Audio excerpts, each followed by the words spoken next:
वर्षों से विवादों के घेरे में नगरपालिका उन्नाव भ्रष्टाचार से उबे सभासदों ने दिया सामूहिक इस्तीफा। नगरपालिका परिषद उन्नाव में जारी भ्रष्टाचार नियम विरुद्ध कार्यों की आवाज तो कई बार बुलंद हो चुकी है, लेकिन यहां तक कई समाचार पत्रों में आए दिन पालिका के भ्रष्टाचार के किस्से छपते नजर आते हैं।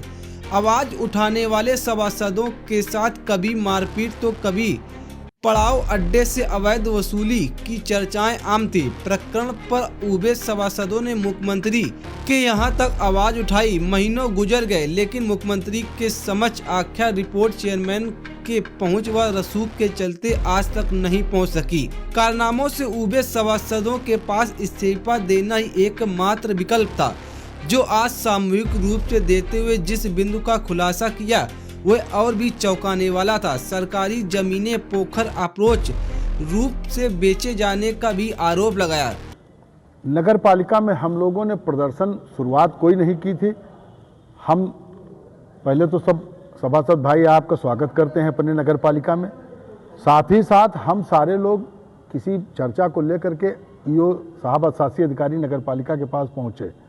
उनसे जो वार्ता की गई कि हमको जरा इस विषय पे कुछ बताया जाए, उसमें 5-6 विषय थे जिसको हम लोग विस्तार से आप लोगों को लिखित में दे देंगे। उसमें ईओ साहब का उत्तर ये रहा कि आप लोगों को कोई अधिकार नहीं है।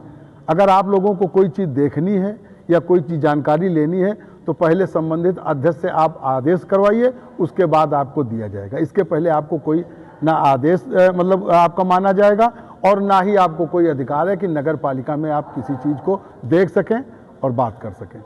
इस बात को लेकर के हम सब लोग थोड़ा सा हम लोगों को दिक्कत हुई कि हम बोर्ड के सदस्य हैं, और जबकि हमारे अभी तुरंत गूगल पे हम लोगों ने देखा तो उस एक्ट में ये था कि हम किसी भी पत्रावली को किसी भी टाइम हम लोग मिल करके विकास को और देख सकते हैं, निरीक्षण कर सकते हैं। उसके बाद भी उन्होंने कहा कि नहीं, हम इसको नहीं मानते। कोई पुरानी किताब ला करके उन्होंने दिखाया, जिससे हम लोगों को बहुत आंतरिक कष्ट हुआ और ये महसूस हुआ कि जब बोर्ड में मेरे कोई अधिकार नहीं है तो ऐसे बोर्ड से हम लोगों को सामूहिक इस्तीफा दे देना चाहिए। उसमें हम सारे लोग मिल करके इस्तीफा दिया है और वो इस्तीफा आपको ही पहुंच जाएगा। कितने लोग हम लोग करीब 15-16 लोग थे। 15-16 लोगों ने, और बाकी कुछ लोग नहीं थे जिनकी मोबाइल पर संतुष्टि आई है कि नहीं, वो भी हमारे साथ हैं। लगभग पिछले 2-2.5 साल होने को हैं हम लोग इस बार के निर्वाचन के बाद से जो भी पत्र या जो भी कागज़ देते हैं किसी मांग पत्र का, तो उसमें ये आवश्यक कार्रवाई करें, डू दी नीडफुल। अब वो आवश्यक कार्रवाई करने का लेटर यहाँ घूमता रहता है, काम होने का कोई प्रश्न नहीं उठता। जब हम लोग आज इन सब बातों को लेके गए तो ईओ साहब का कहना था कि आप लोगों का कोई अधिकार नहीं है किसी भी कागज़ को देखने का, निरीक्षण करने का, न ही नगर पालिका में कोई ऐसा विषय रखने का जो बोर्ड से अलग हो। तो हम लोगों ने कहा बोर्ड बैठक बुला लो, तो बोर्ड बैठक बुलाने से भी इनकार किया, कहा यह अध्यक्ष की अनुमति से बुलाया जाता है। तो फिर सभासदों का जब कोई रोल ही नहीं है, जब हमारे कोई अधिकार नहीं है, इसलिए हम लोगों ने इस्तीफा दे दिया। जानकारी में यह भी आया है कि शहर में ज़मीनें पहले ढूंढी जाती हैं, ढूंढने के बाद उसको फिर से कब्जा करा दिया जाता है।